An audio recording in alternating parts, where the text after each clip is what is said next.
आज हम योग वशिष्ठ की एक दूसरी कहानी को आपके सामने प्रस्तुत करने जा रहे हैं। योग वशिष्ठ की कहानियों को सुनाने का मुख्य प्रयोजन यही है कि आप जान सकें इन ग्रंथों में किस प्रकार की शिक्षा प्रदान की गई है। गंगा नदी के तट पर एक चमकता हुआ पर्वत था। वहां पर दीर्घतपा नाम के एक ऋषि रहते थे, जो ध्यान की मूर्ति थे और प्रबुद्ध समझे जाते थे। वे बहुत अधिक तपस्या करते थे। उनके पुण्य और पावन नाम के 2 पुत्र थे। दोनों ही बृहस्पति के पुत्रों के समान बुद्धिमान थे।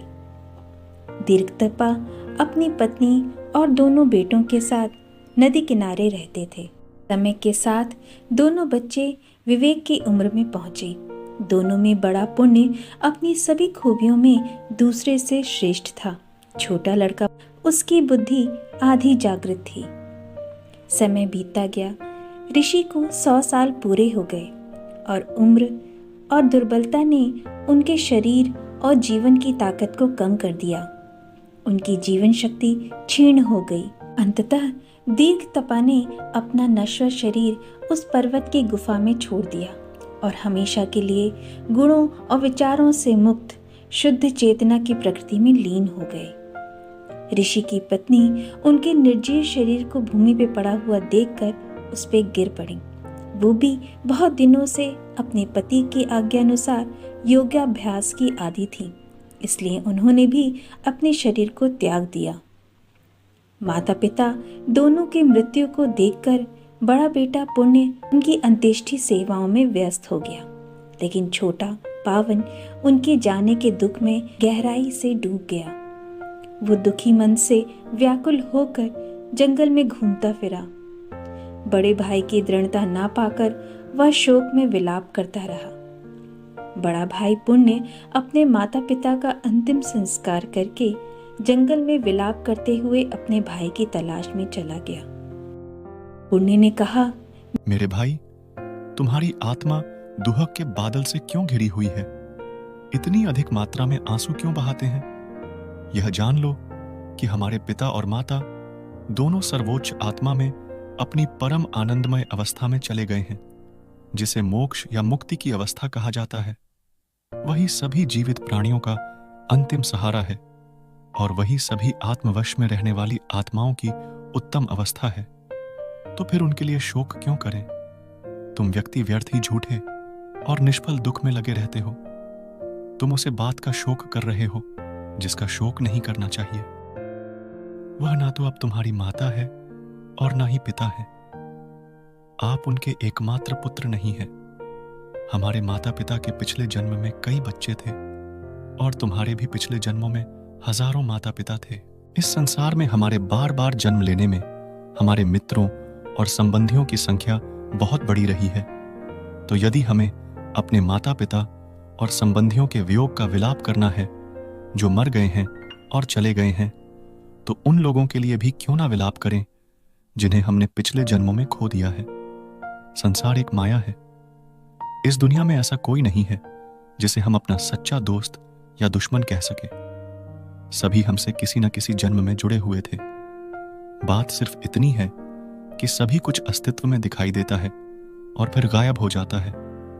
इन घटनाओं पर यदि तुम विचार करोगे तो तुम पाओगे कि न इनमें से कोई भी, न हम हमेशा के लिए रहने वाले हैं।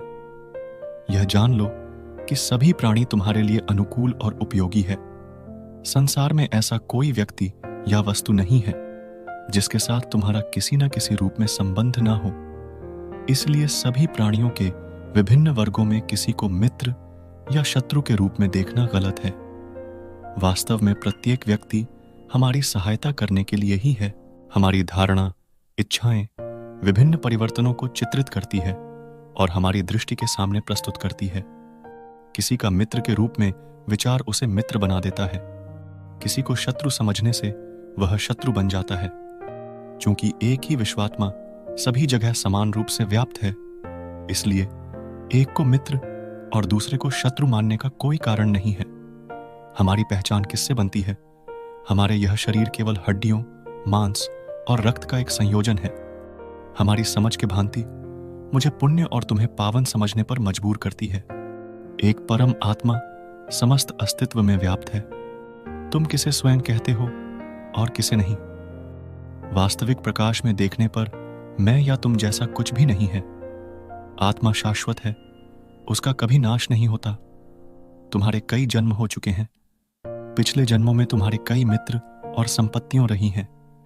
तुम उनसे अपने वियोग का शोक क्यों ना मनाओ। कई जन्मों में कई रूप लेने के बाद इस जन्म में तुम मेरे छोटे भाई हो। इसी प्रकार मैं भी कई जन्मों के बाद यहां हूं। मुझे अपने कई जन्मों की याद है। मुझे पृथ्वी पर विभिन्न लोगों के विभिन्न रीति रिवाज और आचरण याद है, जिनका पालन मुझे उनके बीच बार बार पुनर्जन्म लेते समय करना पड़ा। अलग अलग जीवन में मेरे कई माता पिता, कई भाई बहन और सैकड़ों, हजारों की संख्या में मित्र और संबंधी थे। मैं किसके लिए विलाप करूं और किसे भूलूं? क्या मैं केवल उन लोगों के लिए विलाप करूं जिन्हें मैंने इस जीवन में खो दिया है? इस पार्थिव संसार में सुख और दुख की कोई सीमा नहीं है। उन सबको एक तरफ रख दो। अपने शरीर के प्रति दृढ़ विश्वास, अहंकार को त्याग दो और उसे परम सत्य की ओर देखो, जिसे ज्ञानियों ने हम तक पहुंचाया है। मनुष्य जीवन की पूरी बेचैनी सिवाय उठने और गिरने के संघर्ष के अलावा कुछ नहीं है। इसलिए उसके लिए प्रयास नहीं करें। एक उदासीन रश्मि की तरह जिए। अपने अस्तित्व की चिंताओं से मुक्त होकर जिए। अपने आप को याद रखें और यह जान लें कि ना तो तुम्हारा जन्म होता है, ना ही मृत्यु। तुम केवल एक शाश्वत आत्मा हो। यह संसार एक मंच है जो अनेक कृत्यों और दृश्यों को प्रस्तुत करता है। केवल वे ही अपना किरदार अच्छे से निभा पाते हैं जो ना तो इच्छाओं से उत्साहित होते हैं और ना ही भावनाओं से। जो लोग अपने इच्छाओं, विचारों में उदासीन है, वह जीवन की सभी परिस्थितियों के बीच भी शांत रहते हैं। जिन्होंने सत्य को जान लिया है, परमेश्वर को जान लिया है, वे अपने आप को कर्ता समझे बिना अपना कार्य करते हैं। ज्ञानी जन अपने आध्यात्मिक प्रकाश की दृष्टि से अपने मन से सभी गलत धारणाओं को मिटाकर जीते हैं। मनुष्य अपने जीवन काल में संबंधों और वस्तुओं की बड़ी भीड़ इकट्ठा करता है, पर अफसोस वह अपने बाद के जीवन में अपने साथ कुछ भी नहीं ले जा पाता। इसलिए इच्छाओं से मुक्ति के लिए इच्छाओं को बढ़ावा देने के बजाय उनको कम करना है। वस्तुओं के प्रति लालसा हमारे इच्छाओं को बढ़ाती है। इसलिए अपनी सांसारिक इच्छाओं को त्याग करके आगे बढ़ो। इस स्थिति को प्राप्त करके अज्ञानी भी दुख से मुक्त हो जाते हैं। अपने मन को विद्या, वैराग्य, आत्मज्ञान और वीरता के गुणों से उन्नत करो। मन की मजबूत होने से बढ़कर और कुछ अच्छा नहीं है। यह वह सुरक्षा देता है जो कोई धन या सांसारिक वस्तु प्रदान नहीं कर सकती। केवल कमजोर मन वाले मनुष्य ही इस संसार के तूफानी सागर में ऊपर नीचे झूलते और डूबते हैं। ज्ञान और सत्य के प्रकाश से परिपूर्ण मन संसार की किसी भी परिस्थिति से विचलित नहीं होता। पुण्य द्वारा इस प्रकार का उपदेश पाकर पावन बुद्धि प्रबुद्ध हो गई और इसके बाद वे आध्यात्मिक ज्ञान की पूर्णता के साथ लंबे समय तक उस जंगल में रहे और बाद में दोनों ने ही निर्वाण प्राप्त किया।